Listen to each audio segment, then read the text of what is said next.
യേശു കർത്താവിൻ്റെ അതിപരിശുദ്ധ നാമം മഹത്വപ്പെടുമാറാകട്ടെ. ഒരു പ്രാവശ്യം കൂടെ ഗ്രേസ് ടി വിയിൽ ഇന്ന് രാവിലെ പ്രഭാത സന്ദേശവുമായി നിങ്ങളെ അഭിസംബോധന ചെയ്ത് സംസാരിപ്പാൻ സ്വർഗത്തിലെ ദൈവം അവസരങ്ങൾ നൽകിയതിനായി ഞാൻ ദൈവത്തിന് മഹത്വം അർപ്പിക്കുകയാണ്. യേശു നമുക്ക് വേണ്ടി മരിച്ചു. യേശുവിൻ്റെ അവസാന തുള്ളി രക്തവും നമുക്ക് വേണ്ടി ഒഴുക്കി. നമ്മുടെ പാപങ്ങളുടെ പ്രായശ്ചിത്തത്തിനു വേണ്ടി യേശു ക്രൂശിൽ കയറി. ആ ക്രൂശ് മരണത്താൽ നമുക്ക് വീണ്ടെടുപ്പും വിമോചനവും രക്ഷയും നമുക്ക് ലഭിച്ചു. അതാണ് ഭൂമിയിലെ ഏറ്റവും വലിയ ഭാഗ്യം. ഈ ക്രിസ്തുവിനുള്ള സ്നേഹത്തിൽ നിങ്ങളെ ധൈര്യപ്പെടുത്തുവാൻ, ശക്തിപ്പെടുത്തുവാൻ ഞാൻ ഇന്ന് രാവിലെ കർത്താവിൽ ആഗ്രഹിക്കുകയാണ്. ഇന്നത്തെ ചിന്തയ്ക്ക് വേണ്ടി പരിശുദ്ധ ആത്മാവ് എൻ്റെ പക്കൽ നൽകപ്പെട്ടിരിക്കുന്ന വേദവാക്യം കഴിഞ്ഞ ദിവസം പരിശുദ്ധാത്മാവ് വ്യക്തമായി എന്നോട് സംസാരിച്ച ദൈവത്തിൻ്റെ വചനം വെളിപ്പാട് പുസ്തകം 2-ാം അധ്യായം അതിൻ്റെ 4-ാമത്തെ വാക്യമാണ്. വാക്യം ഇങ്ങനെയാണ്: എങ്കിലും നിന്റെ ആദ്യ സ്നേഹം വിട്ടുകളഞ്ഞു എന്ന ഒരു കുറ്റം നിന്നെക്കുറിച്ച് പറവാൻ ഉണ്ട്. ആസിയയിലെ 7 സഭകളായിരിക്കുന്ന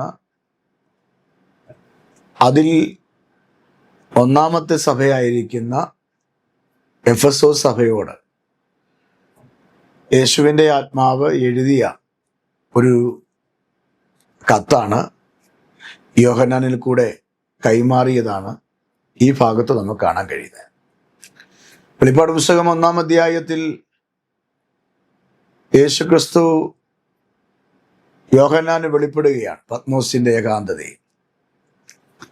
പത്മോസിന്റെ ഏകാന്തതയിൽ വെളിപ്പെട്ട യേശുക്രിസ്തു കർത്തൃ ദിവസത്തിൽ യോഹന്നാൻ ആത്മവശനായപ്പോൾ യേശുവിനെ കണ്ട് യോഹന്നാൻ താഴെ വീണു. താഴെ വീണ യോഹന്നാനെ കൈക്ക് പിടിച്ച് എഴുന്നേൽപ്പിച്ച്, ഞാൻ അൽഫയും ഒമേഗയും ആകുന്നു, ഞാൻ ആദ്യനും അന്ത്യനും ആകുന്നു എന്ന് പറഞ്ഞ് യോഹന്നാനെ ധൈര്യപ്പെടുത്തിയിട്ട് യോഹന്നാനോട് പറയാണ്, നീ എഴുതുക, മേലാൽ സംഭവിപ്പാനുള്ളത് ഞാൻ നിനക്ക് കാണിച്ചു തരാം. ആസിയയിലെ 7 സഭകൾക്ക് എഴുതുക എന്ന് പറഞ്ഞ് 7 സഭകൾക്ക് ദൂത് കൈമാറിയ ഭാഗമാണ് നമുക്കിവിടെ കാണുവാൻ കഴിയുന്നത്. ഇന്നതിൽ 1-ാമത്തെ സഭയായ എഫെസോസ് സഭയോട് പറയുകയാണ്, എങ്കിലും നിന്റെ ആദ്യ സ്നേഹം വിട്ടുകളഞ്ഞു എന്നൊരു കുറ്റം അല്ലെങ്കിൽ ഒരു കുറവ് നിന്നെക്കുറിച്ച് പറയാൻ ഉണ്ട്. സഭയോട് പറയുകയാണ്. ആരാ പറയുന്നത്? നമ്മുടെ വാഴ്ത്തപ്പെട്ട കർത്താവായ യേശുക്രിസ്തു. സഹോദരനും സഹോദരിയും തമ്മിലുള്ള ആദ്യ സ്നേഹത്തെക്കുറിച്ചല്ല, വിശ്വാസിയും പാസ്റ്ററും വിശ്വാസിയും തമ്മിലുള്ള ആദ്യ സ്നേഹത്തെക്കുറിച്ചല്ല, മാതാപിതാക്കളും കുഞ്ഞുങ്ങളും തമ്മിലുള്ള, കൂട്ടുകാരും തമ്മിലുള്ള ആദ്യ സ്നേഹത്തെക്കുറിച്ചല്ല, ഒരു ഭാര്യയും ഭർത്താവും തമ്മിലുള്ള ആദ്യ സ്നേഹത്തെക്കുറിച്ചല്ല, യേശുവുമായുള്ള ബന്ധത്തിൽ, യേശുവിനുള്ള സ്നേഹത്തിൽ ആദ്യ സ്നേഹം രക്ഷിക്കപ്പെട്ടപ്പോൾ, കർത്താവിനെ അറിഞ്ഞപ്പോൾ, സ്നാനപ്പെട്ടപ്പോൾ, മാനസാന്തരപ്പെട്ടപ്പോൾ, യേശുവിൻ്റെ വചനം ഉള്ളിൽ വന്നപ്പോൾ ഒരാവേശം ഉണ്ടായിരുന്നല്ലോ, ഒരു തീഷ്ണത ഉണ്ടായിരുന്നല്ലോ. അതിനെക്കുറിച്ചാണ് പറയുന്നത്. ആ ആവേശത്തിൽ പ്രാർത്ഥിക്കുമായിരുന്നു, വേദപുസ്തകം വായിക്കുമായിരുന്നു, യോഗങ്ങൾക്ക് പോകുമായിരുന്നു, ആരാധന മുടക്കത്തില്ലായിരുന്നു, കൂട്ടായ്മകളൊക്കെ ഓടിപ്പോയി അറ്റൻഡ് ചെയ്യും. കാരണം എന്താ അറിയാമോ? യേശുവിനോടുള്ള സ്നേഹമായിരുന്നു. അല്ലെങ്കിൽ ഇന്ന് രാവിലെ ഈ സന്ദേശം കേൾക്കുന്ന നിങ്ങൾ ചിന്തിച്ചു നോക്കൂ.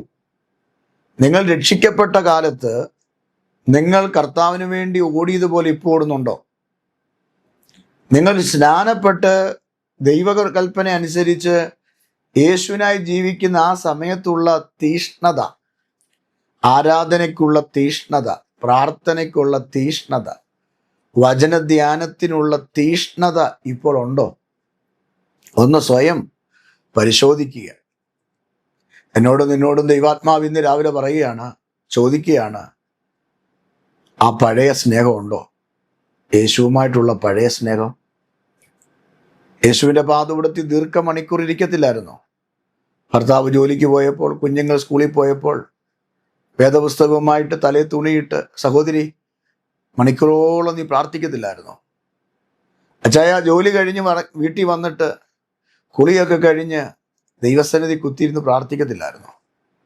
പണ്ട് മാസത്തിൽ ഒരിക്കലെങ്കിലും 7 ദിവസം അല്ലെങ്കിൽ 3 ദിവസം ഉപവസിച്ച് പ്രാർത്ഥിക്കത്തില്ലായിരുന്നോ? ഇന്ന് ഒരു ചോദ്യചിഹ്നം യേശു കർത്താവ് നമ്മുടെ ഇടയിൽ ഇടുകയാണ്.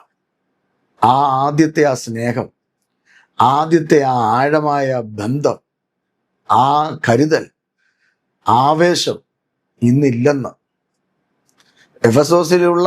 എഫേസ്യയിലുള്ള സഭയ്ക്ക്, ഈ എഫെസോസിലെ സഭയ്ക്ക് ഗുണങ്ങൾ പറയാനുണ്ട് യേശുവിന്. 2-ാം വാക്യം 3-ാം വാക്യം സഭയുടെ ഗുണത്തെപ്പറ്റി പറയുക. എന്താണ് ഗുണം? ഞാൻ നിന്റെ പ്രവൃത്തിയും പ്രയത്നവും സഹിഷ്ണുതയും കൊള്ളരുതാത്തവരെ നിനക്ക് സഹിച്ചുകൂടാത്തതുമായ അപ്പോസ്തലന്മാരല്ലാതിരിക്കെ തങ്ങൾ അപ്പോസ്തലന്മാർ എന്ന് പറയുന്നവരെ നീ പരീക്ഷിച്ച് കള്ളന്മാർ എന്ന് കണ്ടോ? അവരുടെ ഗുണമാണ്. നിനക്ക് സഹിഷ്ണുതയുള്ളതും എൻ്റെ നാമനിമിത്തം നീ സഹിച്ചതും തകർന്നു പോകാത്തതുമായത് ഞാൻ അറിയുന്നു. അപ്പം ഈ സഭയ്ക്കുള്ള ഗുണം നിങ്ങൾക്ക് മനസ്സിലായോ? സഹിഷ്ണുതയുള്ള സഭയായിരുന്നു, സ്നേഹിക്കുന്ന സഭയായിരുന്നു, കള്ള അപ്പോസ്തലന്മാരെ, കള്ളപ്രവാചകന്മാരെ തിരിച്ചറിയുന്ന സഭയായിരുന്നു. അപ്പോസ്തലന്മാരുടെ ഉപദേശങ്ങളെ മാറ്റി പ്രസംഗിച്ചാൽ, പഠിപ്പിച്ചാൽ അത് തിരിച്ചറിഞ്ഞ് പ്രതികരിക്കുന്ന സഭയായിരുന്നു. സഹിഷ്ണുതയും അതുമാത്രമല്ല, യേശുവിൻ്റെ നാമനിമിത്തം സഹിച്ചതും തളർന്നു പോകാതെ സഹിച്ചതുമായ സഭയായിരുന്നു എഫെസോസിലെ സഭ. ഈ സഭയുടെ നല്ല ഗുണത്തെപ്പറ്റി പറഞ്ഞിട്ട് ഒരു പോരായ്മ യേശു കർത്താവ് അവിടെ എടുത്തു കാണിക്കുകയാണ്. എന്താണ് പോരായ്മ?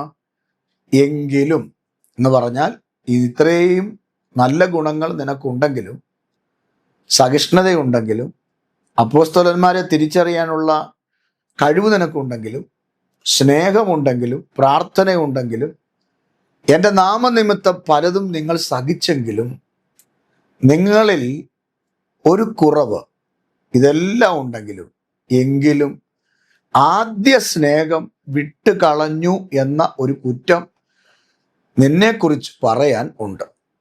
എന്താ വിട്ടുകളഞ്ഞ്? ആദ്യ സ്നേഹം. ഈ ആദ്യ സ്നേഹം നമ്മുടെ ഹൃദയത്തിനകത്ത് വരേണ്ടതാണ്. അതുകൊണ്ടാണ് ഈ വേദപുസ്തകത്തിൽ വായിക്കുന്നത്, എവിടെയാണ് നമ്മുടെ സ്നേഹം തിരിയേണ്ടത്, അറിയേണ്ടത്? ഹൃദയത്തിലാണ് സ്നേഹം അറിയേണ്ടത്. ആദ്യ സ്നേഹം ഉണ്ടോ, അല്ലെങ്കിൽ എന്താണ് ആദ്യ സ്നേഹം എന്നത് യിരെമ്യാ പ്രവാചകന്റെ പുസ്തകം 2-ാമത്തെ അധ്യായം 2-ാമത്തെ വാക്യം ഇങ്ങനെയാണ്: നീ എന്നെ അനുഗമിച്ച് നടന്ന നിന്റെ യൗവനത്തിലെ ഭക്തി, നീ എന്നെ അനുഗമിച്ച് നടന്ന നിന്റെ യൗവനത്തിലെ ഭക്തി, വിവാഹ നിശ്ചയം കാലത്തിലെ സ്നേഹവും ഞാൻ ഓർക്കുന്നു. ഒരു ചെറുക്കനും പെണ്ണും വിവാഹ നിശ്ചയം കഴിയുമ്പോൾ അവർ തമ്മിലുള്ള സ്നേഹമുണ്ടല്ലോ, അതേപോലെ യൗവനത്തിലെ ഭക്തി, അതേപോലെ ഇത് രണ്ടും നമ്മളെ വിളിച്ചറിയിക്കുന്നത് സൺഡേ സ്കൂൾ പഠിച്ചപ്പോൾ ഉള്ള ഭക്തിയും കല്യാണം കഴിച്ചപ്പോൾ ഉള്ള സ്നേഹത്തെക്കുറിച്ചല്ല. അതിൻ്റെ മർമ്മം നാം രക്ഷിക്കപ്പെട്ടപ്പോൾ ആ ശൈശവ പ്രായം, അതാണ് യൗവന പ്രായം, കർത്താവിനെ അറിഞ്ഞ സമയം ഉള്ളൊരു സ്നേഹം. അപ്പോൾ ഒന്നുകൂടെ യിരെമ്യാവിൽ കൂടെ യഹോവയായ ദൈവം പറയുകയാണ്, വിവാഹ നിശ്ചയിച്ച ആ കാലത്തിലെ നോക്കിക്ക് സ്നേഹവും ഞാൻ അറിയുന്നു. അപ്പൊ കർത്താവുമായിട്ട് വിവാഹ നിശ്ചയം നടന്നൊരു സമയമുണ്ട്. അതെപ്പോഴാ? നാം പാപങ്ങൾ ഏറ്റുപറഞ്ഞ് യേശുവിനെ കർത്താവെന്ന് വിശ്വസിച്ച് വാഗൊണ്ട് ഏറ്റുപറഞ്ഞ് ഹൃദയത്തിൽ വിശ്വസിച്ചപ്പോൾ നമ്മുടെ വിവാഹ നിശ്ചയം കഴിഞ്ഞു. ഇനി നമ്മുടെ കല്യാണമാണ് നടക്കുന്നത്. അതാണ് മധ്യാകാശത്ത് നടക്കാൻ പോകുന്നത്. അപ്പം രക്ഷിക്കപ്പെട്ട ദൈവകൃപ അനുഭവിക്കുന്ന മാനസാന്തരപ്പെട്ട പാപത്തിൻ്റെ വഴി വിട്ടുപോയ ദൈവത്തിൻ്റെ കൽപ്പനയാകുന്ന സ്നാനം സ്വീകരിച്ച് പരിശുദ്ധാത്മാവിനെ പ്രാപിച്ച് കൂട്ടായ്മ ആചരിച്ച് അപ്പനുറുക്കൾ ആചരിച്ച് അപ്പോസ്തല പ്രവൃത്തി 2-ാം അധ്യായം 35 മുതൽ വായിക്കണം. ഈ വക കാര്യങ്ങൾ അനുസരിച്ച് മാനസാന്തരത്തിലേക്ക് വരുമ്പോൾ നമുക്ക് വിവാഹ നിശ്ചയം കഴിഞ്ഞു. അപ്പൊ ആ വിവാഹ നിശ്ചയം കഴിഞ്ഞപ്പോൾ നമുക്കൊരു ആവേശം ഉണ്ടായിരുന്നു. ആ ആവേശം ഇന്നില്ലെന്ന്. കർത്താവുള്ള സ്നേഹത്തിൽ നിന്ന് എവിടെയോ അകൽച്ച സംഭവിച്ചത്. അതുകൊണ്ടല്ലേ പത്രോസ് കടലിൽ പണിയെടുത്തുകൊണ്ടിരിക്കുന്ന മുക്കവ കുടുംബത്തിൽ നിന്ന് യേശുവിനെ അറിഞ്ഞ് യേശുവിനെ വിളിച്ച് പുറത്തു കൊണ്ടുവന്നത്. ഞാൻ നിന്നെ മനുഷ്യനെ പിടിക്കുന്നവനാക്കാമെന്ന് പറഞ്ഞ് ആ ഉളുമ്പുവാടെയുള്ള ശരീരം പിന്നത്തേതിൽ മഹത്വമുള്ള ശരീരം അനുഭവിക്കുവാൻ യേശു കർത്താവ് പത്രോസിനെ വിളിച്ചില്ലേ? പക്ഷെ എവിടെയോ പത്രോസ് പിന്മാറി, ദൈവത്തിൽ നിന്ന് അകന്നുപോയി. യേശുവിനെ അറിയുന്നില്ല എന്ന് പറഞ്ഞ് യേശുവിനെ തള്ളിപ്പറഞ്ഞു. ശേഷം പഴയ പടകും വലയും എടുത്തുകൊണ്ട് പഴയ ജോലിക്ക് വേണ്ടി പോയി. യേശുവിന് കൊടുക്കേണ്ട സ്ഥാനം ഇപ്പോൾ വലയ്ക്കും, യേശുവിന് കൊടുക്കേണ്ട സ്ഥാനം ഇപ്പോൾ പടകിനും കൊടുത്തു. അതുകൊണ്ട് എന്ത് സംഭവിച്ചു? അവൻ്റെ പടക് ശൂന്യമായി, വല ശൂന്യമായി. മത്സ്യബന്ധനം നടത്തിയിട്ടൊന്നും കിട്ടുന്നില്ല. എന്നാൽ തന്നെ വേർതിരിച്ച, തന്നെ സ്നേഹിച്ച, വിവാഹ നിശ്ചയം ചെയ്ത കർത്താവ് അവൻ്റെ അടുക്കൽ ഉയർത്തെഴുന്നേറ്റ് വന്നതിന് ശേഷം പറഞ്ഞത്, ഇവയിൽ അധികമായി നീ എന്നെ സ്നേഹിക്കുന്നു എന്നാണ്. കണ്ടോ? കൂടെ നടന്ന പത്രോസ്, ഇടിച്ചിടിച്ച് നടന്ന പത്രോസ്, നിനക്കെന്തെങ്കിലും സംഭവിച്ച ഞങ്ങൾ കൂടെ ഉണ്ടെന്ന് പറഞ്ഞ പത്രോസ്, യേശുവിൻ്റെ ശിഷ്യന്മാരെ 12, 7, 3, ആ 3 പേരിൽ ഒരാളായിരുന്ന പത്രോസ് എവിടെ ചെന്നാലും, മലയിൽ പോയാലും, പള്ളിയിൽ പോയാലും, തീരപ്രദേശങ്ങളിൽ പോയാലും, സെമിത്തേരിയിൽ പോയാലും, മരിച്ച വീട്ടിൽ പോയാലും കൂടെ നിൽക്കുന്ന, ചങ്കായി നിൽക്കുന്ന പത്രോസ് യേശുവിനെ ഇട്ടിട്ട് പോയി. യേശുവിനെ തള്ളിപ്പറഞ്ഞു, അറിയുന്നില്ല എന്ന് തള്ളിപ്പറഞ്ഞു. ആ തോട്ടത്തിൽ വെച്ച് ആ പടയാളിയുടെ കാത് അറുത്ത് കളഞ്ഞിട്ട് അവൻ ഓടിപ്പോയി, യേശുവിനെ തനിച്ചാക്കി. എന്നാൽ യേശു അവനെ വിട്ടില്ല. ആ സ്നേഹം യേശുവിന് കൊടുക്കേണ്ടതിന് പകരം താൻ പഴയ പടിയിലേക്ക്, പഴയ അവസ്ഥയിലേക്ക് താൻ പോയി. യേശുവില്ലാതെ കടലിൽ പോയി, യേശുവില്ലാതെ വലയുമായി പോയി, യേശുവില്ലാതെ മത്സ്യബന്ധനങ്ങൾ നടത്തി. റിസൾട്ട്, രാത്രി മുഴുവനും അധ്വാനിച്ചു, പടകിൽ ഒന്നും കിട്ടിയില്ല. എന്നാൽ യേശു അവൻ്റെ അടുക്കൽ ഉയർത്തെഴുന്നേറ്റതിന് ശേഷം ഓടിച്ചെന്നിട്ട് ചോദിക്കുക, പത്രോസേ, ഇവയിൽ അധികമായി നീ എന്നെ സ്നേഹിക്കുന്നു. ഇവിടെ വെളിപ്പാട് പുസ്തകത്തിൽ 2-ാം അധ്യായം 4-ാം വാക്യത്തിൽ ചോദിച്ച ചോദ്യം അങ്ങനെയാണ്. യേശു എഫെസോസിലെ സഭയോട്, നിന്നെക്കുറിച്ചൊരു കുറ്റം എനിക്ക് പറയാനുണ്ട്, ആദ്യ സ്നേഹം വിട്ടുകളഞ്ഞു. പത്രോസേ, നിന്റെ ആദ്യ സ്നേഹം എവിടെ? ഞാൻ ഒലൂമലയിൽ പോയപ്പോൾ എൻ്റെ കൂടെ വന്ന, തബിതയെ ഉയർപ്പിച്ചപ്പോൾ എൻ്റെ കൂടെ വന്ന, നൈലിലെ വിധവയുടെ മകനെ ഉയർപ്പിച്ചപ്പോൾ എൻ്റെ കൂടെ വന്ന, പടക് കയറി അക്കരയ്ക്ക് പോയപ്പോൾ എൻ്റെ കൂടെ വന്ന, 5 അപ്പം കൊണ്ട് 5000 പേരെയും 2 മീനും കൊണ്ട് 5000 പേരെ പോഷിപ്പിച്ചപ്പോൾ എൻ്റെ കൂടെ നിന്ന പത്രോസേ, ഇനി എന്തിനേറെ പറയുന്നു, ഞാൻ മറുരൂപമലയിൽ രൂപാന്തരപ്പെട്ടപ്പോഴും ആ രൂപാന്തരത്തെ കണ്ണാലെ കാണാൻ കൂടെ നിന്ന പത്രോസേ, ഇപ്പോൾ നിന്റെ സ്നേഹം എവിടെയാ? നിന്റെ സ്നേഹം എവിടെയാ? ഇപ്പോഴാ വലയിലല്ലേ നീ സ്നേഹിക്കുന്നത്? ആ പടകിലല്ലേ നീ സ്നേഹിക്കുന്നത്? അതുകൊണ്ട് യേശു ചോദിക്കുക, ഇവയിൽ അധികമായി നീ എന്നെ സ്നേഹിക്കുന്നു. ഈ സന്ദേശം കേൾക്കുന്ന എൻ്റെ പ്രിയപ്പെട്ടോട് ഞാൻ പറയാം, യേശു കർത്താവിൻ്റെ മക്കളോട് ഞാൻ പറയാം, നിങ്ങളുടെ ജീവിതയാത്രയിൽ നിങ്ങൾക്ക് ഭൗതിക നന്മ ഉണ്ടാകുമ്പോൾ, നിങ്ങളുടെ സ്വത്തുക്കൾ വർദ്ധിക്കുമ്പോൾ, നിങ്ങളുടെ ആരോഗ്യ പ്രശ്നങ്ങളൊന്നും ഇല്ലാതിരിക്കുമ്പോൾ, നിങ്ങളുടെ പേഴ്സ് നിറയെ പണം, അക്കൗണ്ട് നിറയെ പണം വരുമ്പോൾ, അവയിൽ അധികമായി യേശു അപ്പായെ നീ സ്നേഹിക്കുന്നുണ്ടോ? അതോ സമ്പത്ത് വർദ്ധിച്ചപ്പോഴും ആരോഗ്യം വർദ്ധിച്ചപ്പോഴും കുടുംബത്തിൽ സമാധാനവും സ്വസ്ഥതയും ഉണ്ടായപ്പോൾ നീ പഴയ പടകും പഴയ വലയെടുത്തുകൊണ്ട് പിന്മാറിപ്പോയോ? അങ്ങനെയാണെങ്കിൽ നിന്നോടൊരു ദൂത് പറയാനുണ്ട്. കലപ്പയ്ക്ക് കൈവച്ചിട്ട് തിരിഞ്ഞു നോക്കുന്നവൻ ദൈവരാജ്യത്തിൽ കൊള്ളുകയില്ല, കൊള്ളത്തില്ല. നീ ദൈവരാജ്യത്തിൽ കയറത്തില്ല. ദൈവരാജ്യത്തിൻ്റെ ശക്തി നിനക്ക് പ്രാപിക്കാൻ പറ്റില്ല. ദൈവരാജ്യത്തിൻ്റെ മഹത്വം നിനക്ക് രുചിക്കാൻ പറ്റില്ല. ദൈവരാജ്യത്തിൻ്റെ സാന്നിധ്യം നിനക്ക് അനുഭവിക്കാൻ പറ്റില്ല. കാരണം നീ യേശുവില്ലാത്ത ജീവിതമാണ് നിന്റെ ജീവിതം. പടകൊണ്ട് കാര്യം ശരിയാ, വലയുണ്ട് കാര്യം ശരിയാ. ഒന്നുകൂടെ ഇറങ്ങി പറഞ്ഞാൽ ഒരു നല്ല കൈത്തൊഴിൽ, നല്ലൊരു ജോലി മാർഗം നിനക്കൊണ്ട് കാര്യം ശരിയാ. നല്ല കുടുംബം കാണും, മക്കൾ കാണും, വീട് കാണും, കാറ് കാണും. 10 പേര് കണ്ടാൽ ഒന്ന് അഭിമാനിക്കത്തക്ക നിലയിൽ, തലപൊക്കി നടക്കത്തക്ക നിലയിലുള്ള എല്ലാം നിനക്ക് കർത്താവ് തന്നു കാണും. പക്ഷേ ഇവയിൽ അധികമായി യേശുവിനെ നീ സ്നേഹിക്കുന്നുണ്ടോ എന്നാണ് ഇവിടുത്തെ ചോദ്യം. യേശുവിനെ നീ സ്നേഹിക്കുന്നുണ്ടോ?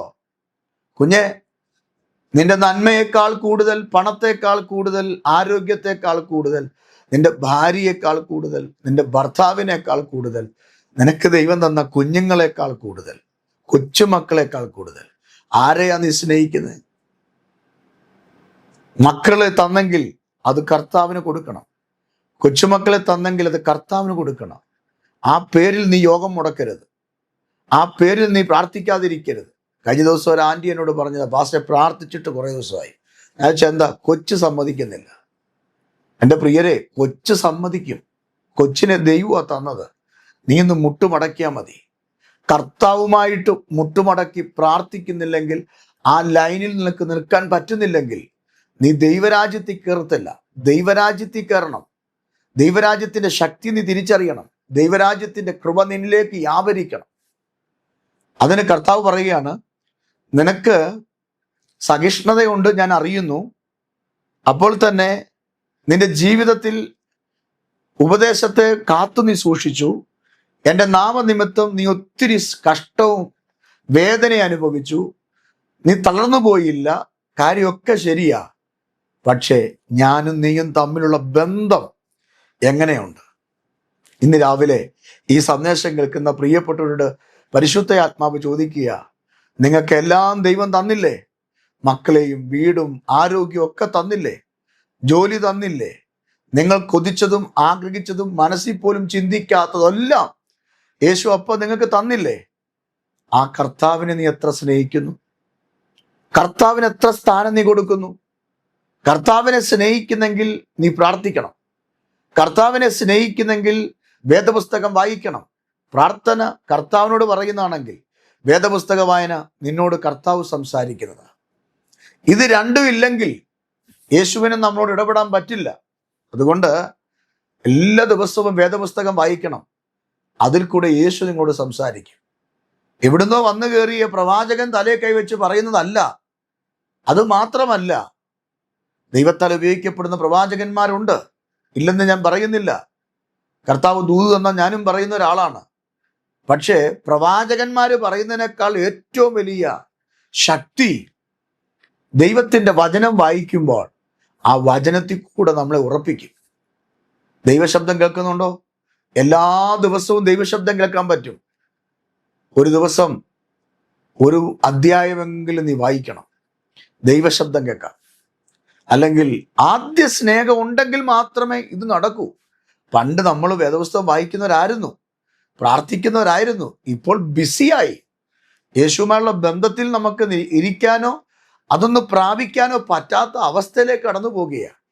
എന്നാൽ ഇന്ന് രാവിലെ എൻ്റെ പ്രിയപ്പെട്ട സഹോദരനോട് പറയാം, ഈ സ്നേഹം നിന്റെ ഹൃദയത്തിൽ വീണാൽ, ഈ സ്നേഹത്തിൽ നീ മുമ്പോട്ട് പോയാൽ നിന്റെ ജീവിതം ഒരു അത്ഭുതമായി മാറും. അതുകൊണ്ട് യേശുവിനോടുള്ള ആദ്യത്തെ ആ സ്നേഹം, നിശ്ചയം കഴിഞ്ഞപ്പോൾ ഉള്ള ചെറുക്കനും പെണ്ണും തമ്മിലുള്ള സ്നേഹം പോലെ, യൗവനത്തിലെ ആ സ്നേഹം പോലെ നിന്റെ ജീവിതത്തിൽ കർത്താവുമായി ബന്ധപ്പെട്ടപ്പോഴുള്ള സ്നേഹം നഷ്ടപ്പെടുത്താതെ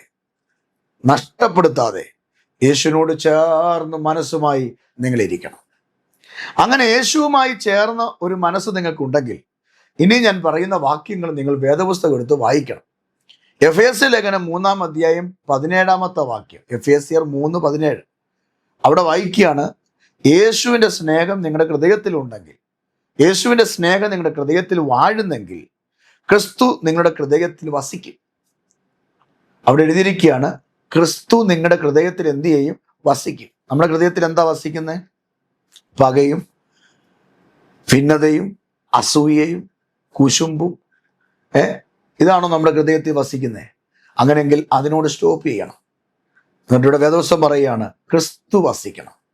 ക്രിസ്തു നിങ്ങളുടെ ഹൃദയത്തിൽ വസിച്ചാൽ നിങ്ങളുടെ ജീവിതം സന്തോഷമായിരിക്കും. ക്രിസ്തു നിങ്ങളുടെ ജീവിതത്തിൽ ഉണ്ടെങ്കിൽ നിങ്ങൾക്കൊന്നിനെ പേടിക്കേണ്ട കാര്യമില്ല. കേട്ടില്ലേ, ഇന്നലെ കോടീശ്വരനായ ഒരു വ്യക്തി നിസാര വിഷയത്തിന്റെ മുമ്പിൽ ഒരു ഇഡി ചോദ്യം ചെയ്തതിൻ്റെ പേര് സ്വയം നിറയൊഴിച്ച തോക്കും കൊണ്ട് സ്വയം മരിച്ചു എന്ന് വായിച്ചത് മലയാളക്കരയെ മൊത്തം, അല്ല വേൾഡ് മൊത്തം ഞെട്ടിപ്പിച്ച ഒരു വാർത്തയാണ്. അങ്ങനെയാണ് ഇന്ന് രാവിലെ ആത്മാവി ഞാൻ പറയാം, യേശു നിങ്ങളുടെ ഹൃദയത്തിൽ വാഴുന്നെങ്കിൽ, യേശു നിങ്ങളുടെ ഹൃദയത്തിനകത്തുണ്ടെങ്കിൽ ക്രിസ്തുവിൻ്റെ സമാധാനം നിങ്ങളുടെ അകത്ത് വരും, ക്രിസ്തുവിൻ്റെ സ്നേഹം നിങ്ങളുടെ അകത്ത് വരും. അപ്പം എഫേസ്യ ലേഖനം 3-ാം അധ്യായം 17-ാം വാക്യത്തിൽ പറയുകയാണ്, ക്രിസ്തുവിൻ്റെ സ്നേഹമല്ല, അതുമാത്രമല്ല, ക്രിസ്തു നിങ്ങളുടെ ഹൃദയത്തിൽ എന്ത് ചെയ്യും? വസിക്കും. എഫേസ്യ ലേഖനം 4-ാം അധ്യായം 1 മുതൽ 2 മുതൽ വായിച്ച്, എഫേസ്യർ 4:1 മുതൽ 2 വരെ. അവിടെ എഴുതിയിരിക്കുന്നൊരു പദമുണ്ട്, അന്യോന്യം പൊറുക്കാൻ കഴിയും. ക്രിസ്തു നമ്മുടെ ഉള്ളിൽ ഉണ്ടെങ്കിൽ നമുക്ക് അന്യോന്യം എന്ത് ചെയ്യാൻ പറ്റും? പൊറുക്കാൻ കഴിയും. നമ്മുടെ സഹോദരനോട് നമുക്ക് ക്ഷമിക്കാൻ, പൊറുക്കാൻ കഴിയും. നിനക്ക് പണി തന്ന, നിന്നെ ദ്രോഹിച്ച, നിന്റെ നന്മയൊക്കെ പിടിച്ചു വച്ച, നിന്നെ അസ്വസ്ഥപ്പെടുത്തിയ, നിനക്കെതിരെ അപവാദം പറഞ്ഞ, നിന്റെ പേര് കളഞ്ഞ ശത്രുവായ സഹോദരനുണ്ടല്ലോ, ആ വ്യക്തിയോടും നിനക്ക് ക്ഷമിക്കാൻ പറ്റും. എങ്ങനെ? ക്രിസ്തു നിങ്ങളുടെ അകത്ത് വരണം. ഇന്നലകളിൽ നിങ്ങളെ ദ്രോഹിച്ച, നിങ്ങളുടെ പണം നഷ്ടമാക്കിയ, നിങ്ങളെ ചതിച്ച, നിങ്ങളെ കരയിപ്പിച്ച ആ ശക്തി നിങ്ങളുടെ ഇടയിൽ ഇന്ന് വാഴുന്നെങ്കിൽ യേശുവിൻ്റെ ആത്മാവ് നിങ്ങളിൽ വാണിട്ട് മറ്റുള്ളവരോട് പൊറുക്കാൻ, ക്ഷമിക്കാനുള്ള ഒരു മനോഭാവം, അതിനുള്ളൊരു ആത്മധൈര്യം സ്വർഗം നിങ്ങളുടെ മേൽ പകരുമെന്ന് ആത്മാവിൽ ഞാൻ ദൂത് കൈമാറുകയാണ്. നോക്ക് പ്രിയരെ, 2 കാര്യങ്ങൾ ഞാൻ നിങ്ങളോട് പറഞ്ഞു. ആദ്യ സ്നേഹം നമ്മുടെ ഹൃദയത്തിൽ വന്നാൽ, ആമേൻ, ഒരു വിവാഹ നിശ്ചയം കഴിഞ്ഞ നാളിലെ പോലൊരു സ്നേഹം നമുക്ക് കർത്താവുമായിട്ടുണ്ടാകും. പ്രാർത്ഥന മടങ്ങി വരും, ആരാധന മടങ്ങി വരും, വേദപുസ്തക പാരായണം മടങ്ങി വരും, അനുഗ്രഹം നമ്മുടെ ജീവിതത്തിൽ തരും. ഇങ്ങനെ ഹൃദയത്തിനകത്ത് ക്രിസ്തുവിനുള്ള സ്നേഹം വർദ്ധിച്ചാൽ അവിടെ സംഭവിക്കുന്നത് ഇങ്ങനെയാണ്, ക്രിസ്തു നിങ്ങളുടെ ഹൃദയത്തിൽ വസിക്കും. അന്യോന്യം പൊറുക്കാനുള്ള ഒരു മനോഭാവം നമുക്ക് ഉണ്ടാകും. അതുകൊണ്ട് വെളിപ്പാട് പുസ്തകം 2-ാം അധ്യായം 5-ാം വാക്യത്തിൽ ഇങ്ങനെയാണ് എഴുതിയിരിക്കുന്നത്, നീ ഏതിൽ വീണിരിക്കുന്നു എന്ന് ഓർത്ത് മാനസാന്തരപ്പെട്ട് ആദ്യത്തെ പ്രവൃത്തി ചെയ്യുക. നീ ഏതിൽ വീണിരിക്കുന്നു എന്ന് ഓർത്ത്. എവിടെയാണ് കർത്താവുമായുള്ള ബന്ധത്തിൽ വീഴ്ച സംഭവിച്ചത്? ഓർക്കണം. എന്നിട്ട് കർത്താവ് പറയുക, മാനസാന്തരപ്പെടണം, മാനസാന്തരപ്പെട്ട് ആദ്യത്തെ പ്രവൃത്തി ചെയ്യണം. ആദ്യത്തെ പ്രവൃത്തി എന്താ? ആദ്യത്തെ പ്രവൃത്തി അതാ ഞാൻ ആരംഭത്തിൽ പറഞ്ഞേ. ആദ്യത്തെ പ്രവൃത്തി എന്ന് പറഞ്ഞാൽ രക്ഷിക്കപ്പെട്ടപ്പോഴുള്ള ആദി. അപ്പോൾ നമ്മുടെ കർത്താവുമായുള്ള ആവേശമുണ്ടല്ലോ, അതാണ് ആദ്യത്തെ പ്രവൃത്തി. ആദ്യത്തെ പ്രവൃത്തി. ഒരു ചർച്ചിൽ ഒരു അച്ചായൻ രക്ഷിക്കപ്പെട്ടു വന്നു, യേശുവിനെ അറിഞ്ഞു. പാസ്റ്റർ പ്രസംഗിച്ചുകൊണ്ടിരിക്കുമ്പോൾ വലിയ വായിൽ ഹല്ലേലൂയ സ്തോത്രം പറയും. അപ്പം മുന്നരെ ഇരിക്കുന്ന പാരമ്പര്യ പെന്തക്കോസ്തുകാർക്ക്, ആ സഭയിലെ വിശ്വാസികൾക്ക് ഇതൊരു ബുദ്ധിമുട്ടായിട്ട് തോന്നി. കാരണം പുറകിൽ വന്നിരുന്ന ഹല്ലേലൂയ സ്തോത്രം എന്നൊക്കെ പറയാം പാസ്റ്റർ പ്രസംഗിച്ചുകൊണ്ടിരിക്കുമ്പോൾ.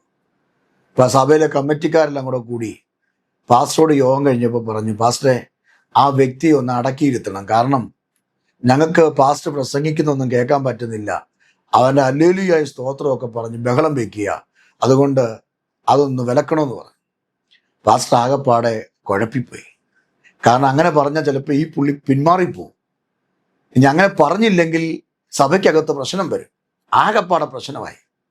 അപ്പൊ ഈ ദേവദാസൻ ഇരുന്ന് ചിന്തിച്ചിട്ട് കമ്മിറ്റിക്കാരോട് പറഞ്ഞു, ഞാനത് വേണ്ടത് ചെയ്യാന്ന് പറഞ്ഞു. പക്ഷേ ഈ ദേവദാസൻ ഈ അച്ചായനോട് ഒരു വാക്കും പറഞ്ഞില്ല. അടുത്ത ഞായറാഴ്ച വന്നപ്പോഴും അദ്ദേഹം വചനം കേട്ടുകൊണ്ടിരിക്കും, ഹല്ലേലൂയ സ്തോത്രം പറയാൻ തുടങ്ങി. അപ്പൊ കമ്മിറ്റിക്കാർ പറഞ്ഞു, ഞങ്ങൾ പാസ്റ്ററോട് പറഞ്ഞാണല്ലോ ഇദ്ദേഹത്തെ അടക്കിയിരുത്തണമെന്ന്. അപ്പൊ എന്തുകൊണ്ടാ പിന്നെയും കിടന്ന് ബഹളം വെക്കുന്നത്? ആരാധന കഴിഞ്ഞപ്പോൾ വീണ്ടും പാസ്റ്റർ അടുക്ക വന്ന് ചോദിച്ചു, എന്തിനാ ഇങ്ങനെ കിടന്ന് ബഹളം വെക്കുന്നത്? പാസ്റ്റർ ചോദിച്ചില്ലേ? പാസ്റ്റർ അത് വിലക്കണമെന്ന് പറഞ്ഞല്ലേ ബഹളം വെച്ചു.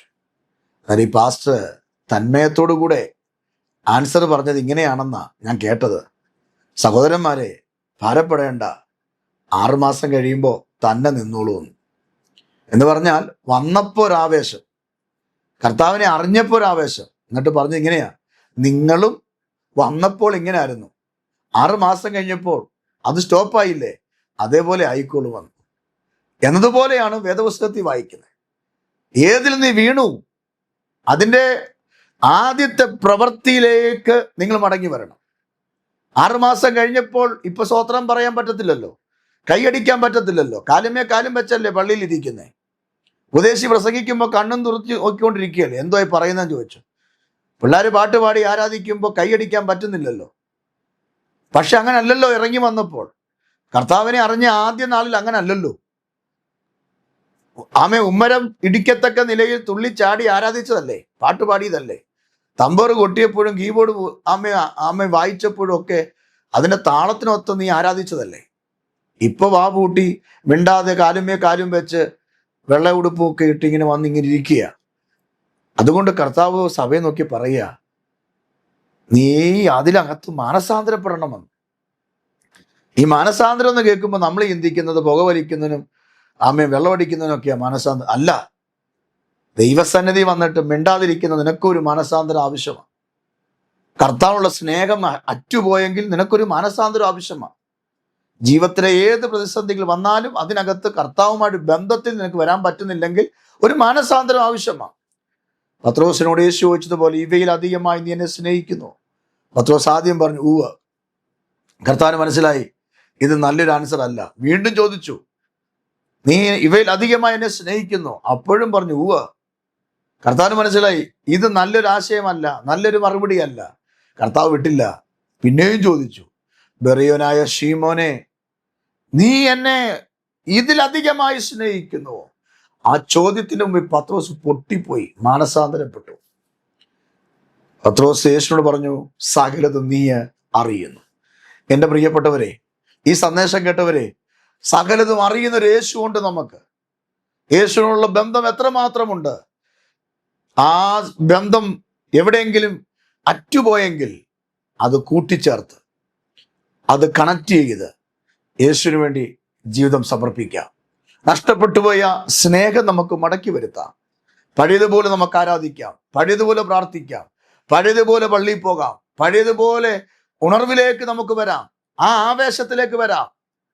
ദൈവം നിന്നെ അനുഗ്രഹിക്കും. ഇവിടെ വേദപുസ്തകം പറയുകയാണ്, മാനസാന്തരപ്പെടണം, ഇല്ലെങ്കിൽ നിന്റെ നിലവിളക്ക് അതിൻ്റെ നിലയിൽ നിന്ന് നീക്കിക്കളയുകയും ചെയ്യും. മനസാന്തരപ്പെട്ടില്ലെങ്കിൽ നിന്നെ നീക്കിക്കളയുമെന്ന്, മനസാന്തരപ്പെട്ടില്ലെങ്കിൽ നിന്നെ വെട്ടിക്കളയുമെന്ന്. ആരാധിക്കേണ്ടത് ആരാധിക്കുന്നില്ലെങ്കിൽ പൂർണ്ണ ഹൃദയത്തോടും പൂർണ്ണാത്മാവോടും പൂർണ്ണ ശക്തിയോടും കൂടെ നീ ദൈവത്തെ ആരാധിക്കുന്നില്ലെങ്കിൽ ദൈവം നിന്നെ വെട്ടിക്കളയും. മത്തായിയുടെ സുവിശേഷം 22-ാം അധ്യായം 31-ാം വാക്യം വായിക്കണം. അങ്ങനെ നീ ദൈവത്തെ ആരാധിക്കുന്നില്ലെങ്കിൽ കർത്താവ് നിന്നെ വെട്ടിക്കളയും. ഫലം കായ്ക്കണം പ്രിയരെ, മൂട്ടിക്കോടാലി വെച്ചിരിക്കുക. അതുകൊണ്ട് കർത്താവിനുള്ള ആദ്യ സ്നേഹത്തിൽ മടങ്ങി വാ, കർത്താവിനുള്ള സ്നേഹത്തിൽ മടങ്ങി വാ. ഉപ്പ് തീരുമ്പോഴും കൊച്ചിൻ്റെ കല്യാണം നടക്കാതെ വരുമ്പോഴും കാലിൻ്റെ പരുമാറാനും മാത്രം യേശുവിൻ്റെ അടുക്ക പോകരുത്. കർത്താവിനോട് ചേർന്നിരുന്ന് ഒരു കൂട്ടുകാരനെ പോലെ, അപ്പനെ പോലെ സംസാരിക്കാൻ, ആ ബന്ധം സ്ഥാപിച്ചെടുക്കാൻ യേശുവിൻ്റെ അടുക്കിലേക്ക് മടങ്ങി വാ. കർത്താവ് നിങ്ങളോട് പറയുന്നു, ആദ്യത്തെ പ്രവൃത്തി ചെയ്യുക, ആദ്യത്തേതുപോലെ ആരാധിക്കുക, ആദ്യത്തേതുപോലെ സ്തോത്രം പറയുക. ഈ സന്ദേശങ്ങൾക്ക് നിങ്ങളോട് ഞാൻ വ്യക്തിപരമായി ചോദിക്കുന്നു, കർത്താവിനുള്ള സ്നേഹത്തിലും പ്രാർത്ഥനാ ജീവിതത്തിലും മന്ദീഭവിച്ച് കിടക്കുകയാണെങ്കിൽ, ചാരം മൂടി കിടക്കുകയാണെങ്കിൽ ഊതി കത്തിക്കാൻ, തെളിഞ്ഞു വരാൻ നമുക്കൊരുങ്ങാം. യേശുവോട് നമുക്ക് ചേരാം. ഞാൻ നിങ്ങൾക്ക് വേണ്ടി പ്രാർത്ഥിക്കാം. കർത്താവേ, ഇന്ന് രാവിലെ ഞങ്ങളെ കേൾപ്പിച്ച നല്ല ദൂതിനായി സ്തോത്രം. അങ്ങുമായുള്ള ബന്ധത്തിൽ എവിടെയെങ്കിലും വീഴ്ചകൾ സംഭവിച്ചിട്ടുണ്ടെങ്കിൽ കർത്താവെ ഉണ്ടപ്പ അത് ഞങ്ങളോട് ക്ഷമിക്കണേ. ഞങ്ങളുടെ ബലഹീനതകളെ കഴുകണേ. ആത്മാവ് ഞങ്ങളെ ഒരുക്കണമേ. കർത്താവിനുള്ള സ്നേഹത്തിൽ നിലനിൽക്കാനുള്ള ഒരു പുത്തൻ അഭിഷേകം ഞങ്ങൾക്ക് തരണമേ. ദൈവത്തിൻ്റെ ബലത്താലും ശക്തിയാലും ആലോചനയാലും ദൈവം ഞങ്ങളെ നിറയ്ക്കണമേ. ഞങ്ങളെ ഇന്ന് രാവിലെ ഈ വചനത്തിൻ്റെ മുമ്പിൽ ഏൽപ്പിച്ച് പ്രാർത്ഥിക്കുന്നു. യേശുവിൻ്റെ ധന്യമുള്ള നാമത്തിൽ തന്നെ ആമേൻ. കർത്താവ് നിങ്ങളെ അനുഗ്രഹിക്കട്ടെ. കഴിഞ്ഞ ദിവസം ഓർപ്പിച്ചതുപോലെ ഒരിക്കൽ കൂടെ ഓർപ്പിക്കുന്നു. യേശുക്രിസ്തുവിൻ്റെ ജനനം, മരണം, പുനരുത്ഥാനം, മടങ്ങിവരവ്, ഈ ഭൂമിയിൽ സംഭവിക്കാൻ പോകുന്ന കാര്യങ്ങൾ, 4 സുവിശേഷങ്ങളും വെളിപ്പാട് പുസ്തകവും അടങ്ങുന്ന ആമേൻ ഒരു ദൈവവചന പഠനം 100 ദിവസം കൊണ്ട് പഠിക്കാൻ നിങ്ങൾ ആഗ്രഹിക്കുന്നെങ്കിൽ നിങ്ങളുടെ ഏതു പ്രായത്തിലും ഏത് രാജ്യത്തും ഇരുന്നു കൊണ്ട് സൗജന്യമായി ദൈവത്തിൻ്റെ വചനം പഠിക്കാൻ ഞങ്ങൾ അവസരമൊരുക്കുന്നു. ഈ 1-ാം തീയതി, ഫെബ്രുവരി മാസം 1-ാം തീയതി ഗ്രേസ് അക്കാഡമിയുടെ 9ാമത്തെ ബാച്ച് ആരംഭിക്കുകയാണ്. കഴിഞ്ഞ ചില വർഷങ്ങളായി 700-ലധികം വിദ്യാർത്ഥികളെ പഠിപ്പിച്ച് ഗ്രാജുവേഷൻ ചെയ്യിപ്പിച്ച് സർട്ടിഫിക്കറ്റ് കൊടുത്ത ഈ കോഴ്സിൽ നിങ്ങൾക്കും പഠിക്കാൻ അവസരമുണ്ട്. നിങ്ങൾ പഠിക്കാൻ ആഗ്രഹിക്കുന്നെങ്കിൽ 9ാമത്തെ ബാച്ച് ഈ ഫെബ്രുവരി മാസം 1-ാം തീയതി ആരംഭിക്കുന്ന, അടുത്ത ദിവസം ആരംഭിക്കുന്ന 9ാമത്തെ ബാച്ച് ചേരാൻ സുവർണ അവസരമുണ്ട്. നിങ്ങൾ ഞങ്ങളെ വിളിക്കുക. ഈ സ്ക്രീനിൽ കാണുന്ന ഈ വാട്സപ്പിൽ നിങ്ങൾ അല്ലെങ്കിൽ മെസ്സേജ് അയക്കുക. നിങ്ങളെ ഞങ്ങൾ അതിനകത്ത് ആഡ് ചെയ്ത് പഠിപ്പിക്കാം. ദൈവവചനം ഓരോ ദിവസവും പഠിക്കാൻ നിങ്ങൾ ഒരുങ്ങുക. ഒരു സുവർണ അവസരമായിരിക്കും. യേശുവിനെ കുറിച്ച് പഠിക്കാൻ കൂടുതലായി ആഗ്രഹിക്കുന്ന ആരെങ്കിലും നിങ്ങളുടെ വീട്ടിലോ നിങ്ങളുടെ സഭയിലോ ഉണ്ടെങ്കിൽ അവരെ ഇത് അറിയിക്കുക. ഞങ്ങൾ നിങ്ങളെ പഠിപ്പിക്കാം. സൗജന്യമായി കർത്താവിൻ്റെ വചനം പഠിക്കാൻ സ്വാഗതം ചെയ്യുന്നു. അടുത്ത ദിവസം മറ്റൊരു ദൂതുമായി കാണുന്നിടം വരെ കർത്താവ് നിങ്ങളെ അനുഗ്രഹിക്കും. ആമേൻ.